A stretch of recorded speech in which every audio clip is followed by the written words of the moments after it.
एक एक काम करिए ना, प्रधानमंत्री को जरा पंजाब जाने के लिए बोलिए, हरियाणा जाने के लिए बोलिए। और हरियाणा का चीफ मिनिस्टर क्यों कह रहा है कि बाहर के लोग क्यों नहीं आ सकते। बिहार में हम लोग एक पार्लियामेंट की सीट पर लड़े और वहां पर बीजेपी नहीं जीती, कांग्रेस जीती।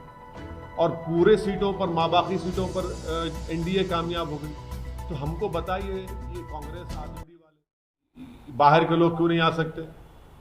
ये तो कॉन्ट्रडिक्शन है, एक के बाद एक गलती कर रहे हैं। प्रधानमंत्री इस तरह का ट्वीट करके अपनी बेबसी और अपनी परेशानी का इजहार कर रहे हैं, अपने फ्रस्ट्रेशन का इजहार कर रहे हैं, बुरी तरह एक्सपोज हो रहे हैं देश के सामने।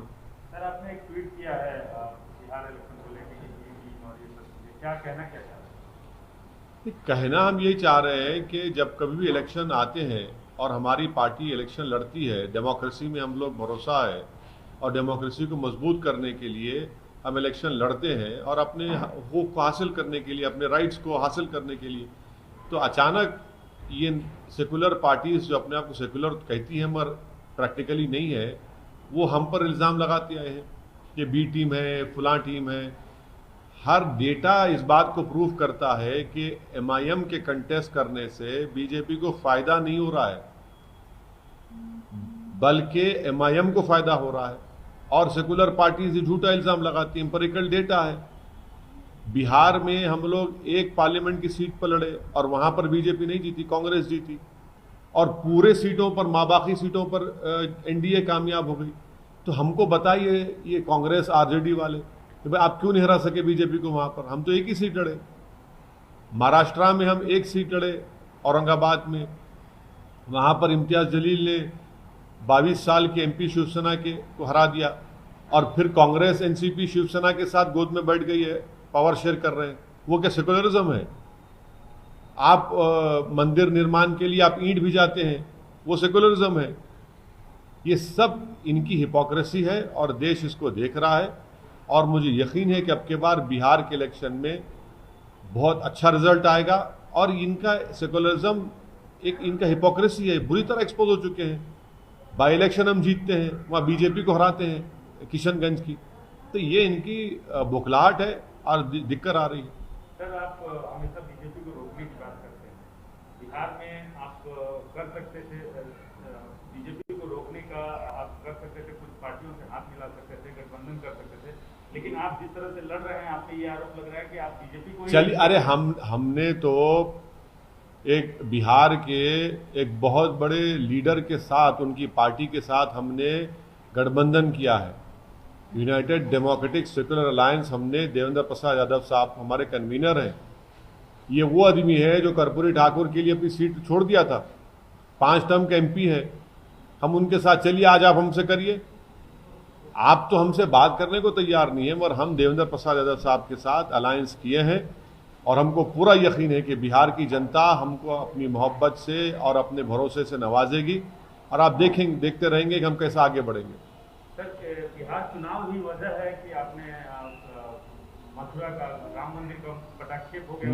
ना, लेकिन नहीं, गलत बात है ना, गलत, बिल्कुल गलत बात है। मैं तो, आपको याद होगा कि जब बाबरी मस्जिद का जजमेंट आया था, आपने सवाल किया था प्रमोद साहब, मैंने उस वक्त कहा था कि ये जजमेंट एक तो हिंदुत्व, इस देश को हिंदुत्व राष्ट्र बनाने का रास्ता फराहम करेगा।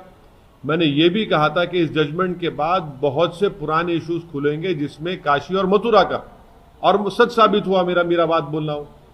और वो लोग कोर्ट को गए। जब एग्रीमेंट हो चुका है ईदगाह कमेटी के साथ, बाज़ाब्ता पूरा एग्रीमेंट की मैंने कॉपी ट्वीट की, अब क्यों मसला उठा रहे हैं? क्योंकि उनको हिम्मत मिली इस जजमेंट के बाद कि वो ये समझ रहे हैं कि बिलीफ को कोर्ट ने उसको अपहोल्ड किया। और उनको उम्मीद ये लगी हुई कि दोबारा इस मसले में कोर्ट में जाएंगे तो कोर्ट बिलीफ को अपहोल्ड करेगा और rule of law, rule of evidence को कोर्ट बाजू रख देगा। हम ये पूछना चाह रहे हैं नरेंद्र मोदी की सरकार से कि पार्लियामेंट का 1991 का religious place of worship act है। वो एक्ट ये कहता है कि जो 15 अगस्त 1947 को जो रिलीजियस प्लेसेस थे, चाहे वो हिंदुओं के हो, मुसलमानों को, सिख के हो, ईसाइयों को, उसको चेंज नहीं किया जाएगा। तो क्या मोदी सरकार कोर्ट से जाकर कहेगी कि 1991 का places of religious worship act के तहत वो जो केस डाला गया वो मेंटेनेबल नहीं है?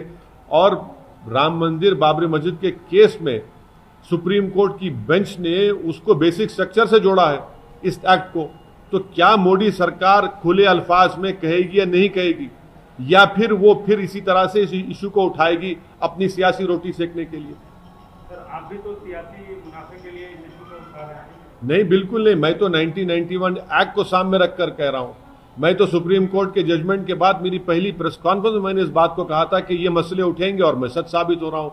अब देखना यह है कि मोदी सरकार उस पार्लियामेंट के कानून को का लिहाज रखते हुए उसको अमल करेगी, या फिर अपने सियासी फायदे के लिए इस तरह से आरएसएस के ऑर्गेनाइजेशंस को प्रमोट करते रहेगी, ताकि देश दोबारा वो जो टर्मोइल से गुजरा है 89 से 80 से लेकर 1992 उसके बाद, क्या उसको दोबारा झोंकना चाहेंगे उस आग में? ये तो मोदी सरकार को बताना पड़ेगा। सर एक और घटना उत्तर प्रदेश में हुई है, लॉ एंड ऑर्डर की सिचुएशन है, एक महिला के साथ गैंगरेप हुआ है, 4 लोगों ने किया। इस देश में जब तक इस देश के मर्द लोग महिलाओं के ताल्लुक से, खवातीन के ताल्लुक से अपनी ज़हनी गंदगी को साफ जब तक नहीं करेंगे, ये जुल्म होता रहेगा। और ख़ास तौर से जुल्म होता है उन महिलाओं का जिनका ताल्लुक दलित तबके से, माइनॉरिटीज से, शेड्यूल्ड ट्राइब, शेड्यूल्ड कास्ट से होता है, और ये बढ़ता जा रहा है, रुकने वाला नहीं है, बढ़ता जा रहा है। और तीसरी बात है कि उत्तर प्रदेश में ठोक दो की सरकार है, रूल ऑफ लॉ के ऊपर अमल नहीं करते। ठोक दो, ठोक दो, क्या ठोका आपने? क्या आपने रोका इन लोगों को? 19 साल की लड़की, इतना बुरी तरह उससे बर्ताव किया गया उससे। आप बताइए उसका क्या हो रहा है फिर? आप बताइए, उसका रेप हुआ, उस बच्ची के स्पाइनल कॉर्ड तोड़ा गया, जबान को काटा गया। क्या कर रही उत्तर प्रदेश? ठोक दो बोलेगी। ठोक दो से नहीं होता है, आपको इन्वेस्टिगेशन सही करना पड़ेगा, आपको रोकना पड़ेगा इन ऑफेंसेस से पहले। आपकी पुलिस को तो आपने छूट दे दिया है कि गोली मार दो। अरे गोली मारने से क्या होता है?